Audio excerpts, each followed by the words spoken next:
Hey, whoa, it's Monday. It is gonna be the Raw after the Super Bowl. And it's Rumor and Innuendo. I'm Dominic D'Angelo of adfreeshows.com, SEScoops.com, and OneTrueSportTV.com. And per usual, per Monday, we have Robert Karpelis, WE Creative _ish. Robert, we got some good things to talk about today. Interesting things. Got a lot of interesting things to talk about here. Obviously, I'm Chef Robert coming to you live from my kitchen. We're going to do a cooking demonstration. I'm kidding. We are not, but we will be talking some food things a little later on in the broadcast. But for right now, we're going to say hi to some of the folks joining us here today. Dre Owen says, "Happy Monday. Looks like the Good Brothers are going back to TNA."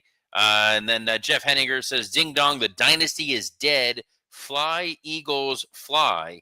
And Wrestling Old Head calling it Karpelis' Kitchen. I like it. It would be, except I am the worst cook imaginable.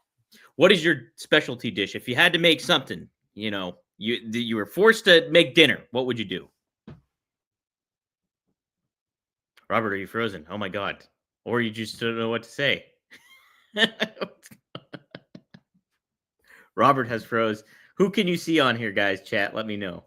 Who is frozen on here? Is it me or is it Robert? Either way, we got some Raw to talk about coming up here. But we also have SmackDown to preview as well. Did want to think about some stuff considering the Super Bowl as well. Am I offline? What's going on here? But, okay. It is Robert. Okay. Let's read a couple comments here while Robert resituates. Congrats to Cooper DeJean for winning the Super Bowl. DeJean. On his birthday, the Eagles would make the Chiefs drop this to the soap, and Kendrick's a diss track, winning a Grammy, then having the entire stadium yelling Aminar. Okay, so I don't know all those references. And that's kind of what I wanted to talk about Robert about is the halftime show and stuff like that. The closing comment for this new show actually worked for the preamble, considering what happened over the weekend. Oh, best luck in true point. Yeah, you know what? On the rundown, I completely forgot to list the releases. So let's see who got released exactly. Like I know we mentioned Good Brother, so they are no longer with the company. But hey, Robert, you back? Yeah, I just got Future Endeavor by my laptop. So that was fun. Yeah, all of a sudden I'm talking and then my computer just decided it was going to restart. I asked you what your specialty dish was, and you were just standing there, and I was like, "Nothing." You're not going to say it. And that would have been it. It would have been something frozen. Yeah. It would have been something for that is the best thing I can prepare. I can make grilled cheese. Ooh. Knock that out of the park. Yes. That's about the extent of it. That ain't bad. No, it's not bad. It's not great, but what is great is I don't know what you were just talking about. I really hope it wasn't the releases. And then I just it's great. Not yet. I was about to dive into it, but yes. Dive away. Well, so there were some releases over the weekend. Good Brothers were two of them, as mentioned before. By the way, no, you know what it is? Because I had to go on another computer. I didn't have it ready to go. But we're gonna do this now because I'm sorry, Dom. Oh no. Speaking of releases, I knew it. Have better sex with Blue Chew. Blue Chew is the original brand offering chewable tablets. These erection-enhancing tablets help men achieve stronger, harder, and longer-lasting erections for sexual activity. Blue Chew is putting its money where its mouth is and offering you a month free. Process is simple. Sign up at BlueChew.com, consult with one of their licensed medical providers, and once you're approved, you'll receive your prescription within days. Blue Chew tablets are made in the USA and prepared and shipped directly to your door. You can take them anytime, day or night, so you can plan ahead or be ready whenever an opportunity arises. Best part, it's all done online. No visits to the doctor's office, no awkward conversations, and no waiting in line at the pharmacy. Guys, when it's time for your big game, the last thing you want to do is be like the Chiefs and not show up and play limp. Because Blue Chew is going to make life easier by getting harder. And you can discover your options at BlueChew.com. We've got a special deal for our listeners. Try your first month of Blue Chew free. Visit BlueChew.com for more details and important safety information. And we thank Blue Chew for sponsoring this episode of Rumor and Innuendo.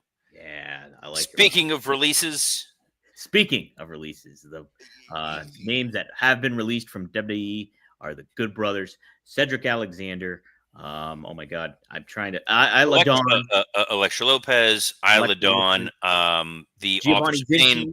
Paul Ellering. I think this is the broad Blair Davenport. Yep, This is Sonya the broad. Deville. Yes, I'm going to try this the fourth time now. This is the broad takeaway that you have from this.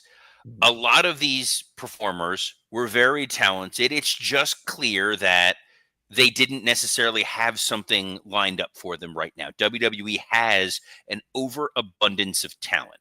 And given this new shift in landscape of the WWE and of the wrestling world, WWE has its partnership with TNA. There is nothing that precludes any of these released talents from now signing with TNA. Right. There is nothing that stops them from deciding to go AEW, Ring of Honor, go to Japan, go to Europe, go to Mexico. Nobody was released for cause.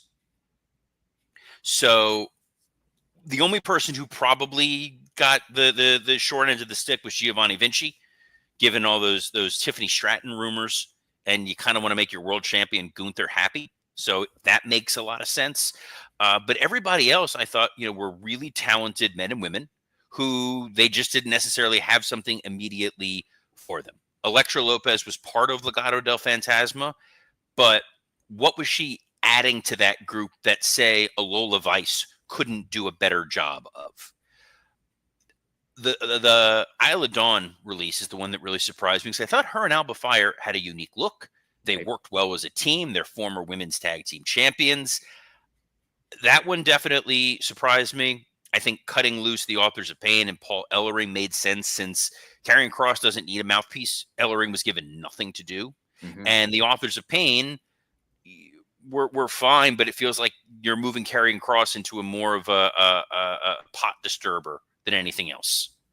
Right. I was, I thought there was plenty more when we saw Paul Ellering be presented in NXT with Authors of Pain. He was their mouthpiece and he spoke a lot. And like, I thought it was pretty darn engaging and made that tag team pretty fascinating. So, I was kind of just surprised that they did release him and ultimately not using him in the right fashion. That was what was weird for me, I think. Yeah, but it'll be interesting to see if they do show up in TNA or they do show up in AEW Mhm. with Paul. That's a complete package, and that may have been why they released Paul with the Authors of Pain. That it's let's give these guys a chance to make a name elsewhere. And as you have seen with the current Universal Champion Cody Rhodes, as you've seen with Drew McIntyre, when someone leaves the WWE, they can get a new life. They can discover and learn a new hole. It gives them a chance to redefine who they are. It's no longer sort of the death sentence it once was. I get that the town's going to be frustrated about it. Can't blame them. I think most of these folks will find opportunities elsewhere. The guy that I'm most curious about is going to be Cedric Alexander, who feels like a perfect fit for the Hurt business, the Hurt Syndicate. Yep. However, his personal relationship with Big Swole and given Big Swole's dislike of Tony Khan, we'll see. It's an interesting ripple to And as add. I learned this morning, recording a Working Stiff Patreon with Scott Chaplin, which I'm sure, Dom, you've already posted because you're the best producer in the business. Of course. I didn't realize Blair Davenport for a long time was in a relationship with Will Ospreay. Oh, yes, that's correct. Hmm. Yep. Again, I'm out of the loop. Just like like an old man watching the Kendrick Lamar halftime show last night. I am woefully out of the loop. Well, I want to talk about that just a little bit. Presentation of it was really, really well done. I thought. I think Kendrick Lamar is a great rapper. I do. I kind of, and you expressed your opinion on it too, and I sympathize with you in certain ways because I don't. It. I can understand how it doesn't hit for a wide amount of the audience that's Well, tuning in. well, this was my thing with that, and keeping it in the sort of the general wrestling presentation Sure. world. Yeah. The halftime show at the Super Bowl is not a regular concert. It's not a regular performance. You've got a billion plus people in 190 countries that are watching what this is. So you want it to be as broad as possible when you're the Super Bowl committee picking who your halftime show performer is going to be. And that's not to say that Kendrick Lamar cannot be a broad, appealing artist. We've seen him perform plenty of times before. He's got a lot of energy and verve to him. this was a very specific kind of performance. He played a lot of or he sang a lot of songs or from his most recent album. Not a lot of well-known songs. Not a lot of guest stars outside of SZA was there for a moment. The Serena Williams inclusion. It all felt very narrow. It felt very small. Where it was, I'm furthering my beef with Drake. I'm playing to my audience who knows and loves what I do. But much like I criticize AEW a lot when they weren't growing their audience, if I didn't know who Kendrick Lamar was, what would I have seen from this performance that makes me go, this is a guy I really want to see? There was no truly memorable song. There was no memorable moment. It was, if you know, you know, and if you don't know, you're excluded. Ask. Yeah, you got to Right. ask about it.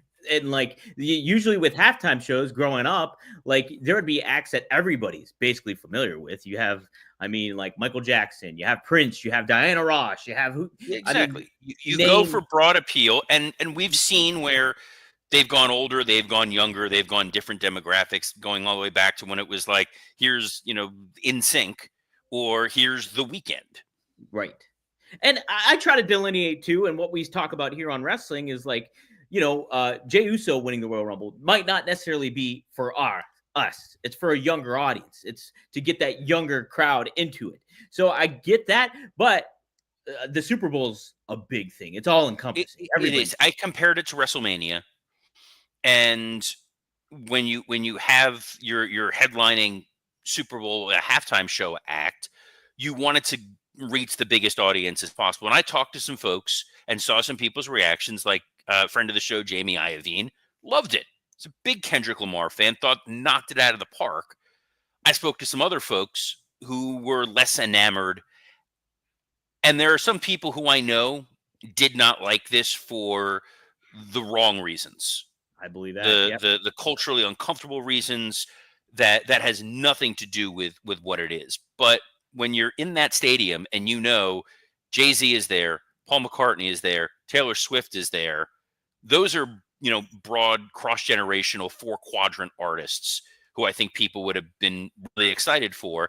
They made a bold choice with Kendrick Lamar, and he made a bold choice to not give you all of his best known stuff. He didn't make it broadly appealing. It was just, this is what I'm going to deliver. I'm an artist. This is what I'm going to do. Take it or leave it. Yeah. I fully respect that. Yeah, and like I said, I think he's talented. I like some of his work, but I don't. Yeah, I don't think it hit. Obviously, it didn't hit everybody. Hey, somebody that could have performed at the halftime show was somebody that could have performed Stand Back. Robert, Vince McMahon was in attendance for the Super Bowl. So was Shane. So was The Undertaker, and so was Tony Khan. So a lot of names in there. Any thoughts or a picture surfaced of Vince there? He looked thinner. He looked more built like me than he did built like Attitude Era Vince McMahon, which I thought was weird.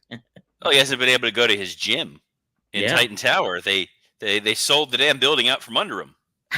That's true. Yeah, that's right. What is he gonna do?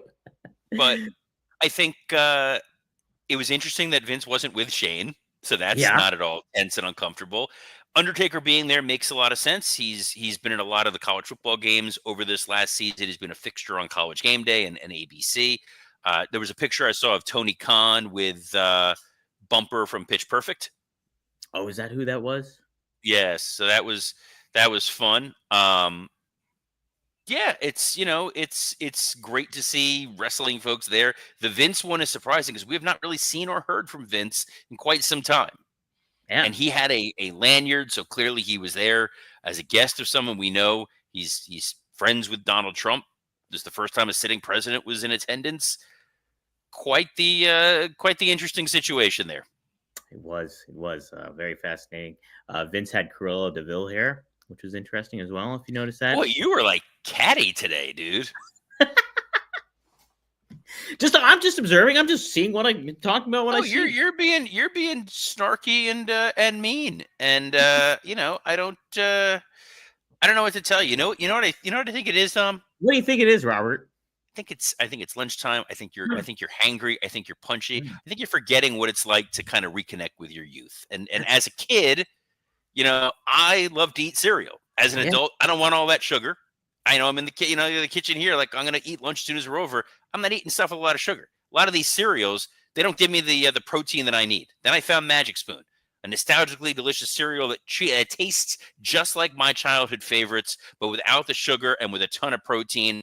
And if you're already a Magic Spoon fan, I got big news. This is not rumor and innuendo. This is big news. Magic Spoon has turned their super popular cereal into high protein treats that are light, crispy, and taste just like those classic crunchy cereal bars. Magic Spoon's brand new treats are so delicious and have already become a favorite snack. I'm thrilled about them because I found out I got jury duty. Ooh. And I was supposed to go today. I had to postpone it due to family illness here. But I had one of those Magic Spoon treats packed to bring with me because apparently they don't feed you when you go for jury duty, which is crazy. But what's great about this is that these Magic Spoon brand new treats are crispy, crunchy, airy, and an easy way to get 12 grams of protein on the go. And for the first time ever, Magic Spoon treats are available in grocery stores with flavors like marshmallow and chocolatey peanut butter. But you guys can get $5 off your next order at magicspoon.com/rumor, or look for Magic Spoon on Amazon or in your nearest grocery store. That's magicspoon.com/rumor for $5 off. Magic Spoon. Wow. Magic Spoon, hold on to the dream. That's right. And speaking of the dream, yes, Daddy. If you will, I'm not doing Dusty again. I'm sorry. On SmackDown on Friday, we saw the confrontation that we had kind of previewed and expected this was going to be, which was Cody and Jay to test the waters of how Cody would do in there with a bona fide babyface. How do you think he did there, Dom? I liked it. I thought Cody was his own type of babyface, and Jay obviously was in his babyface role. I think what I really took note of, and I don't know why this didn't hit me differently like throughout his past year, was that Cody is a more organic babyface than Hulk Hogan ever was, because he's interacting. He kind of does tongue-in-cheek stuff. He doesn't hit like the paint by numbers quotations and things like that. And there's a little bit more to him as a all-American babyface kind of thing than what Hulk Hogan even presented back in the day. So I kind of took note of that, but I just like their dynamic together, Jay and Cody. So I appreciated it, Robert. What did you think? I think it works. I think there's an effortlessness to it. And what I liked was Jacob Fatu coming out there and continuing what we saw with Gunther, which was Jacob Fatu saying what the internet is saying. It was this idea of our bloodline needs that title back. But of all the guys in the bloodline that should be getting this title, sure as hell ain't you, Jey Uso. It set up a strong main event. And then we got the return of Solo Sikoa. Yes. What do you think of that, Robert? I think that's a good filler feud for Cody to have in the next coming days and weeks. We are in February. We know the Elimination Chamber is not set until early March, correct? I think it's the first weekend of March, something like that. End of February, early March. So you're not getting a challenger potentially for Cody until then. And then WrestleMania is not until April. Yeah. I think this is kind of just a gap fill, but it's also like they're going back to it pretty quickly. It's a kind of I don't know. I know people were kind of critical of that, but and guys, speaking of gap filling, nope, sorry, we already did it. That would have been the good segue. Hey, we did have a pretty good gap filler though. Well, I'd say it's more than a gap filler. We had DIY and Pretty Deadly going one to one at each other in tag. Oh, we're doing all. We got 10 minutes. We're gonna breeze through some of the notes of SmackDown here. As much as I want to go moment by moment, beat by beat for everything. I did do that with Scott on the Working Stiff Patreon. But as far as just quick needle drop moments here, because there's only two other things that I really wanted to touch on. First and foremost, LA Knight. Yes. Yeah. Delivered. This is February 10th. We will do our end of year awards in December. Correct. Timestamp this, Mr. D'Angelo. 12:20 p.m. Eastern Standard Time, February 10th, 2025. LA Knight cut the worst promo of 2025, and it ain't even close. What? Okay, go for it. What did you hate about it, making it the worst promo so far? I'm gonna look right into camera. Okay. Men, Do you want me to here? Let's solo shot it's you, Robert. no, we don't have to. Yep. That looks Cool. weird. You cannot tumble shot me, guys. It's okay to cry. You're not a lesser man. You're a stronger man if you cry. That being said, I'm going to say a super snarky insidery shoot comment that's the kind of nonsense we get on AEW about, but I'm going to say it here, and it's going to draw $0, and it's going to make me look like a petty jackass compared to Drew McIntyre and Jimmy Uso and everybody else, and that's I got to get my stuff in because I read the dirt sheets, and I'm a huge mark, even though I'm a superstar on SmackDown. And I found a way to take Drew's promo where we talked about him leaving the Royal Rumble to make it back into a storyline and make it make sense. And then I pull that rug out from under you and make it all about me again because I'm insidery as hell and I'm an amateur. Yeah. Drew McIntyre. This dude just, awesome. of all the releases, him and Braun Strowman, bundle him up, ship him back to Billy in the CW. Let him go do the NWA. That's right. We got a Billy in the CW note for Kevin Kellum. He'd be very happy about that there. But I am all the way done with those guys. The other person I think I'm all the way done with, Dom, and it's been a week, Charlotte Flair. Oh. So, yeah, she had some interaction there with Tiffany Stratton and Nia Jax. So, yeah. Dude, Nia Jax is killing it right now. She's wildly entertaining. She's doing great. When did this happen? I know when it happened. The bell has to ring, and eventually she does, recklessly injure people. But damn it, she's pretty entertaining when she's out there talking. Robert, I think she's doing the opposite of what LA Knight's doing. Is she doesn't give any crap about what the online world has to say, and she's kind of just having fun with it. And while LA Knight's like, oh, I'm going to hit these points and make something out of nothing that really I shouldn't care about. I don't know. But the interesting question that Wrestling Old Head has that I can't pull up because I'm logged in from a separate computer here. Oh, okay. Was addressed to Mr. Carpus and Mr. D'Angelo. Flair Stratton or Flair Ripley at Mania? I find it very interesting that we are getting a Nia Jax match, world title match this week. Yeah. So this could be a little tweaking of the plans here. I think that Charlotte will face the SmackDown champion. But maybe we're trying to set up a triple threat. I think that Rhea Ripley and Charlotte Flair, we've seen it twice. Sure. I think given the women that are in the women's elimination chamber, you've got Liv Morgan in there, Alexa Bliss, Bianca Belair. A Bianca Belair, Rhea Ripley women's world title match is pretty damn intriguing. Yeah. Yeah. That elevates Bianca back to where she needed to be. I think so too. Yeah, and I know that's been a match they've been wanting to have those two since their history on NXT with one another. I would really like to see that. Yeah, I like what Tiffany did on the mic, but it was also like it was such a weird dynamic because the crowd didn't really know what to do. Part of them did cheer for Tiffany, part of them cheered for Charlotte in certain ways, but a lot of they got boos too. So it's just Tiffany is a heel, and she is a marketable heel. The problem is Charlotte is a real-life heel, and this crowd does not want to like her. And E has a good comment here, which is the possibility of Flair versus Julia at WrestleMania. That wouldn't be bad either. Could be interesting.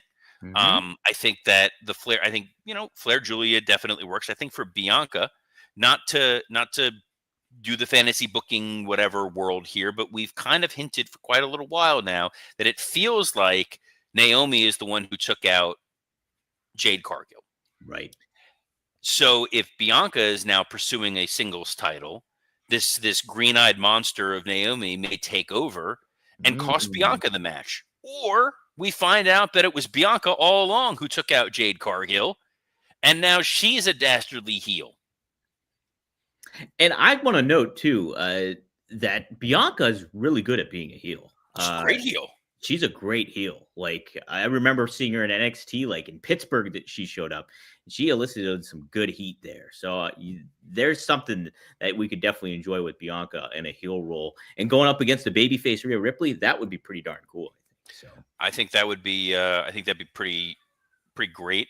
I think the Street Profits video on SmackDown was the last thing I just wanted to briefly address because those dudes are back. Yes. And we're now reminded as to why we kept saying Montez Ford feels like a future world champion. Mm-hmm. Yeah. Speaking of world champions, there's going to be a women's elimination chamber qualifying match for one of these women eventually to take on a world champion of their choice. It's Bailey and Lyra Valkyria. Yeah, the Intercontinental Champion going up against Bailey, former WWE Women's Champion. So, would you throw a curveball and have Lyra Valkyria maybe qualify instead of Bailey, who's been established?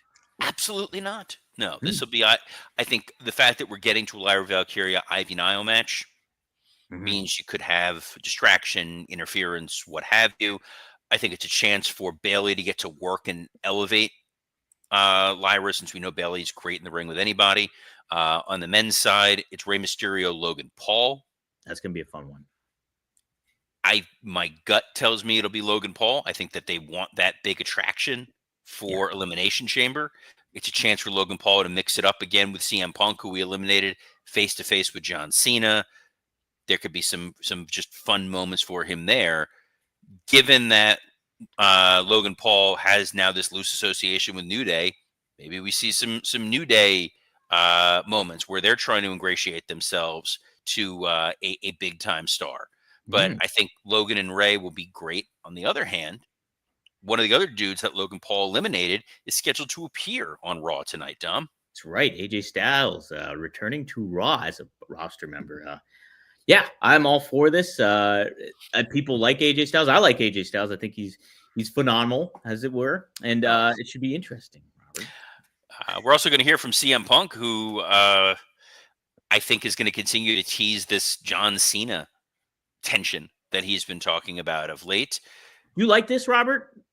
Yes, I like that weird hand gesture you made. I do like that. Please don't do that again.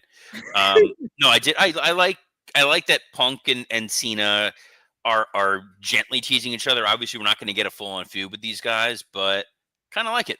I kind of like that we're reminding folks of, the most impactful CM Punk promo, the pipe bomb, was to build to a John Cena match.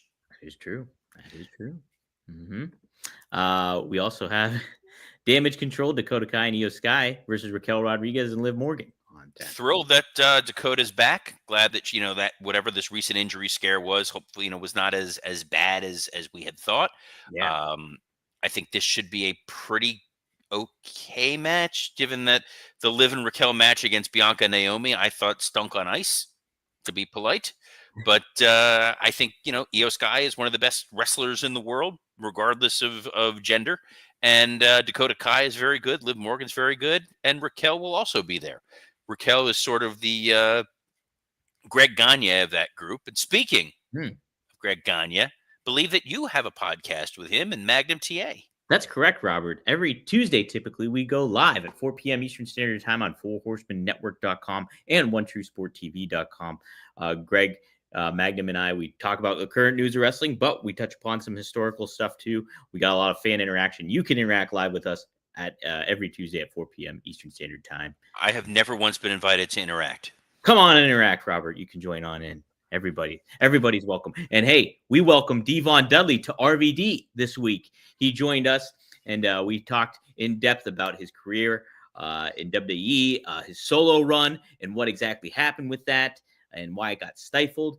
So he gives some details about that. And then we also dive into the saga that's ongoing with Bad Business Bobby Fulton that Rob Van Dam likes to talk about. So good coverage there. Go to rvdtv.com. Check it out. It's up there now, and it will be up later today in audio form when you type in One of a Kind with RVD on your podcast feed. So Robert, like you said, yes, really. And that Patreon for Working Stiff will be up today, right after I get this done. As Tom said, he already posted it because he is the best producer in wrestling podcast history. Myself and Scott Chaplin talk about SmackDown. We talk about the Super Bowl. We actually talk a little bit about Collision and preview this week's upcoming Dynamite and some Mania predictions. So we got into it. It was a blast. We went like an hour and a half. That's the beauty sometimes in the Patreon. You can just do that. But Scotty and I will be back this week for the main show on Working Stiff. We'll be talking about the fallout of Dynamite and Raw and all that good stuff. You can get that wherever you listen to podcasts. And Jeroy J is trying to tee us up here by saying, Dom, if you need help getting it up faster, Hey, BlueChew.com, promo code rumor. By the way, thanks. I know they're not sponsored this week, but thanks to DraftKings, got to use that rumor promo. Bet $5, get $200 in bonus bets. And even if I wasn't thrilled with the outcome, got a couple dollars put in the old pocket there. Yeah. So on behalf of the man who you're still wearing your Jets hat, dude, it ain't ever happening. I'm sorry. No, you don't think so? That is just bad booking. On the worst booked NFL creative mind, Dominic D'Angelo. I'm Robert Karpolis. Best of luck in your future endeavors. Real men also cry.